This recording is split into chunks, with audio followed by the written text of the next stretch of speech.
नमस्कार, Rajasthan top 10 news में आपका स्वागत है। आइए बात करते हैं आज की तमाम ताजा खबरों पर। डिडवाना कुचामन जिले के कुचामन थाना क्षेत्र के भावता गांव में 40 से अधिक लोग लोन फ्रॉड के मामले में कुचामन थाने में मुकदमा दर्ज करवाया गया है। ठगी का शिकार हुई महिलाएं संजू देवी, रामेश्वरी, पतासी देवी ने बताया कि गांव की महिलाओं को आसानी से लोन स्वीकृति कराने का झांसा दिया गया है।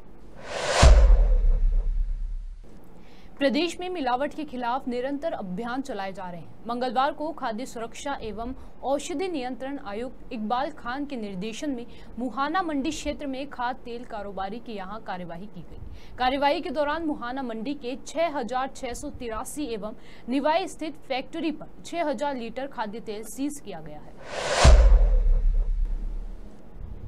मसूरी में पर्यटन सीजन शुरू हो गया है। वहीं मसूरी प्रशासन भी पूरी तरीके से मुस्तैद है।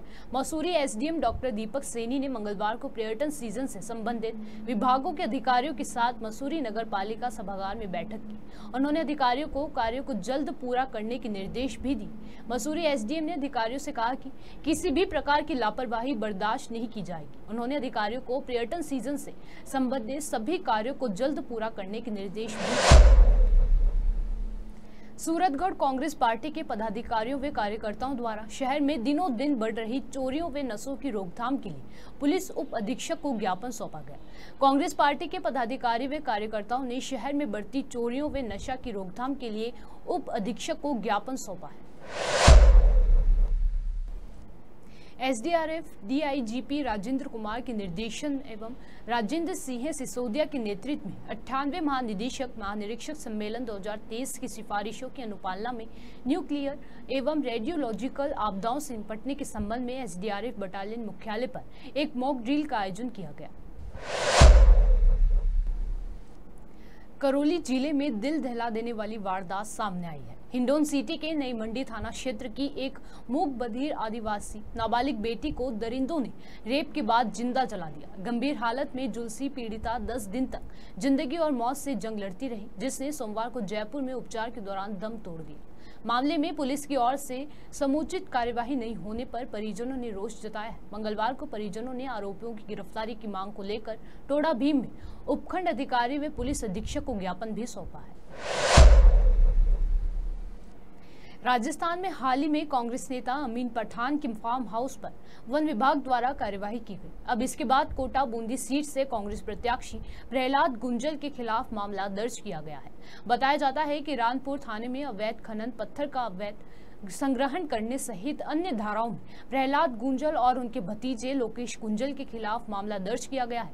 वहीं इस मुकदमे पर प्रहलाद गुंजल का कहना है कि यह कार्यवाही विपक्षतापूर्ण की गई है। इसके बाद उन्होंने चेतावनी दी कि 4 जून के बाद सड़कों पर उतरकर खुला विरोध भी किया। 1 इंच जमीन निकली क्या? हमारी गरीबों की जमीन ले ली, बदनाम मुझे किया। 1 इंच जमीन नहीं निकली, 1 इंच मेरी, 1 इंच मुझे तो ज्यादा और मिली है, बाहर निकल रही थी। मैंने कह दिया मुझे गलत तरीके से बदनाम करने की चेष्टा कर रहे हैं। 4 तारीख के बाद एक एक को एक्सपोज करेंगे, किसका कहां कब्जा है। शासन प्रशासन को इस पर भी एक्शन लेना पड़ेगा, नहीं तो घेरा डालकर बैठेंगे, घेरा डालकर। जोधपुर के बायोलॉजिकल पार्क माचिया सफारी में रहने वाली बाघिन अंबिका की मौत हो चुकी है। अभी बाघिन की मौत के पीछे हीट वेव की आशंका जताई जा रही है। हीट वेव के चलते वन जीवों की खाने की क्षमता कम हो गई और वह गर्मी से परेशान भी होते हैं। पिछले 7 सालों से अंबिका नर एंथोनी के साथ रह रही थी। अंबिका की मौत के बाद अब वह अकेला रह गया है। सूरजगढ़ थाना क्षेत्र के बलोदा गांव में 2 लोगों का अपहरण करने के बाद एक युवक के साथ बेरहमी से मारपीट की गई। मारपीट में गंभीर रूप से घायल युवक को चिकित्सकों ने मृत घोषित कर दिया है। घटना के बाद आरोपी युवक के शव को उसके घर के बाहर फेंक कर फरार हो गए।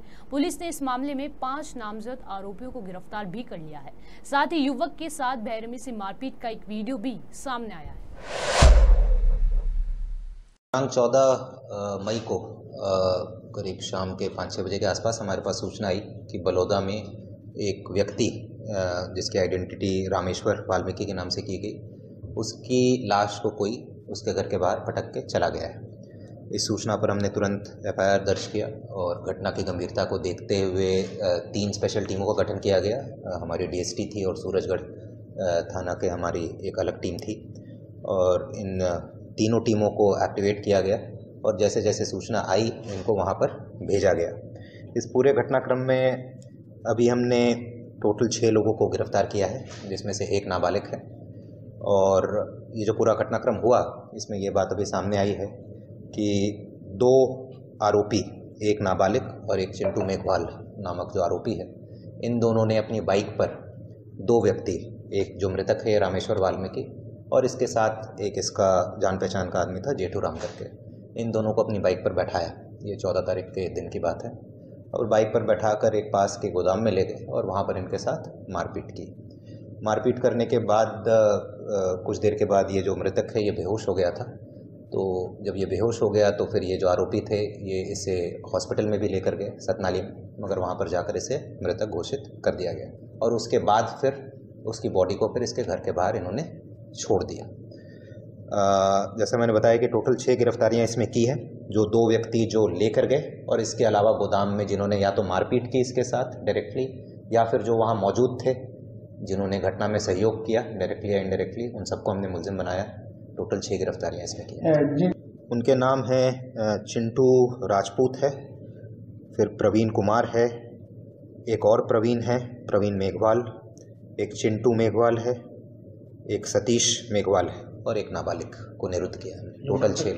मृतक के गांव के? हाँ, मृतक के गांव के हैं या उसके आसपास के एरिया के हैं, सब सूरजगढ़ के ही रहने वाले हैं और इनका आपराधिक रिकॉर्ड भी है पहले का। इसमें से प्रवीण कुमार के 4 मुकदमे हैं और जो दीपेंद्र या चिंटू राजपूत जो है उसके 9 मुकदमे हैं और ये थाने का HS भी है। इसमें जो भी प्रारंभिक पूछताछ में जो बात सामने आई है कि ये जो मृतक है ये वहाँ पर देसी दारू टाइप का सेवन कर रहा था। तो ये जो लोग हैं, ये आरोपी हैं, ये शराब का बेसिकली ठेके वाला काम करते हैं। ये सेल्समैन है, वहाँ पर जो शराब की एक ठेका सैंक्शन है उसके सेल्समैन है और उनके कर्मचारी हैं। तो ये बात शायद इनको पसंद नहीं आ रही थी कि भाई ये ठेके से दारू क्यों नहीं ले रहे और देसी दारू क्यों पी रहे।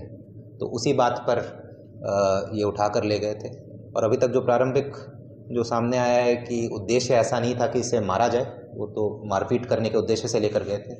अब मृत्यु हो गई उस मारपीट के दौरान, बट मारने के उद्देश्य से इस तरीके से लेकर नहीं गए थे। डराना धमकाना और थोड़ा बहुत मारपीट करना इनका की मंशा थी इनके। बिल्कुल, उससे भी हमने पूछताछ किया, उसको भी हम अभी पूछताछ कर रहे हैं। अभी तक उसका कोई रोल इसमें सामने नहीं आया है या उसके नॉलेज में ये सब अभी तक सामने नहीं आया है, बट उसकी भी भूमिका के बारे में हम पूरा जांच करेंगे। अगर कोई भी अगर संदिग्ध भूमिका आएगी तो उसमें भी विधि सम्मत कार्रवाई सुनिश्चित की जाएगी। गैंग के नहीं है, जैसा मैंने बताया, ये सब ठेके में काम करते हैं, सब कर्मचारी हैं, कोई सेल्समैन है, कोई गैंग से नहीं जुड़े हैं। कुछ रिकॉर्ड है पर वो लड़ाई झगड़ा और ये सब का है जिनका रिकॉर्ड है, कोई ऐसे गैंग से कोई नहीं जुड़ा है। लू के प्रकोप को देखते हुए प्रदेश में चिकित्सा व्यवस्थाओं को आपातकालीन अलर्ट पर रख दिया गया है। चिकित्सा कर्मियों के अवकाश निरस्त कर दिए गए हैं और उन्हें मुख्यालय पर ही रहने के लिए पाबंद किया है। चिकित्सा सेवाओं से संबंधित कार्यालयों में 24 घंटे कंट्रोल रूम क्रियाशील रहेंगे। आपात की स्थिति में नागरिक टोल फ्री नंबर 108, 104 एवं हेल्पलाइन नंबर 1070 पर भी संपर्क कर सकते हैं। पिछले 24 घंटों में इस सीजन में पहली बार राजस्थान में 47 डिग्री सेल्सियस अधिकतम तापमान क्रॉस किया है। सर्वाधिक अधिकतम तापमान पिलानी में 47.2 डिग्री सेल्सियस रिकॉर्ड किया गया है। इसके अलावा पश्चिमी राजस्थान के सभी स्थानों पर, जयपुर, भरतपुर और कोटा संभाग के भी कई स्थानों पर अधिकतम तापमान 45 डिग्री सेल्सियस से ऊपर है, यानी कि हीट वेव की परिस्थिति अधिकतर भागों में बनी हुई है। इसके साथ ही जैसलमेर में सर्वाधिक न्यूनतम तापमान भी रिकॉर्ड किया गया है। पिछले 24 घंटों में सबसे ज़्यादा न्यूनतम तापमान जैसलमेर में 34 डिग्री सेल्सियस रिकॉर्ड हुआ, जो कि सामान्य से 7.1 डिग्री सेल्सियस ज़्यादा है। यानी कि हीट वेव के साथ साथ में सीवियर वार्म नाइट की कंडीशन भी फिलहाल राजस्थान में बनी हुई है। अगले 48 से 72 घंटों में राजस्थान के अधिकतर इलाकों में अधिकतम तापमान में और 1 से 2 डिग्री सेल्सियस की बढ़ोतरी होगी। यानी कि जिन इलाकों में फ़िलहाल तापमान 46 से 47 डिग्री सेल्सियस दर्ज हो रहा है, 23-24 मई तक आप देखेंगे कि उन इलाकों में तापमान 48 डिग्री सेल्सियस तक रिकॉर्ड होने की संभावना है, यानी कि 23 से 25-26 मई के दौरान पश्चिमी राजस्थान के जोधपुर बीकानेर संभाग, इसके अलावा शेखावाटी क्षेत्र, जयपुर, भरतपुर और कोटा डिवीजन के इलाकों में अधिकतम तापमान 45 डिग्री से ऊपर, कहीं कहीं आप देखेंगे कि 47-48 डिग्री सेल्सियस तक रिकॉर्ड होने की प्रबल संभावना है। यानी कि हीट वेव के दौर से अभी भी अगले एक सप्ताह कह सकते हैं, यानी कि 5-6 दिनों तक विशेष परिवर्तन होने की संभावना नहीं है, यानी हीट वेव का दौर अगले 5 दिनों तक जारी रहेगा।